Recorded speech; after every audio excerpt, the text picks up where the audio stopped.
Travis, this is one of your and I big sleepers, essentially, because everyone's sleeping on him. However, you and I both agree that he is becoming a tremendous value in fantasy football drafts because he's starting to drop so low. You can sometimes get him at the end of the fourth round, which to me is absolutely unheard of.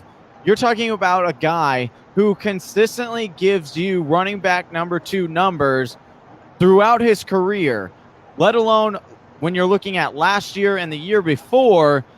You're talking about a top 24 running back consistently. Yes, I understand the concerns with he's getting older, but okay, you're going to tell me that you're afraid of Donta Foreman, who is coming off of an Achilles injury, which is super serious. That's a no-joke injury that he sustained in Week 10 of last year. So to me, I'm questioning whether he'll even be healthy enough to start this season.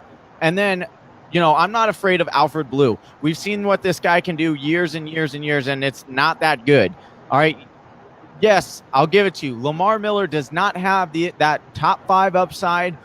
He probably doesn't even have a top 10 upside.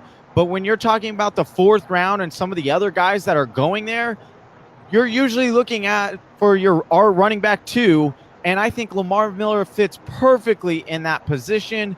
And he's a solid guy you can plug in every single week. He's going to get you that 8 to 10 points. And then occasionally he'll jump up and he'll get you a surprise of a 16-point week if he can find himself in the end zone.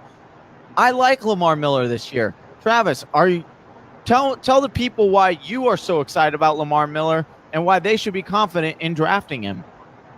I don't know if excited is the right word with Lamar Miller. That ends up being the issue. He's like that sweet Christian girl at the dance. You don't know if you should talk to her because she seems kind of boring. You get her home, though, and she's a freak.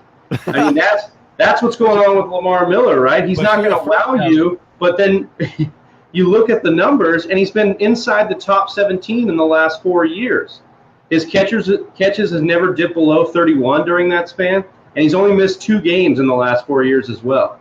I think the biggest thing we got to talk about here is Deshaun Watson's health. We can't understate that this is such a benefit for Lamar Miller because basically the defense will have to stay honest and can't stack the box against Deshaun Watson. Houston had 396 running back carries last year, Johnny. That was good for 7th. So the volume is there because in the last 11 games last year, he didn't see fewer than 14 carries.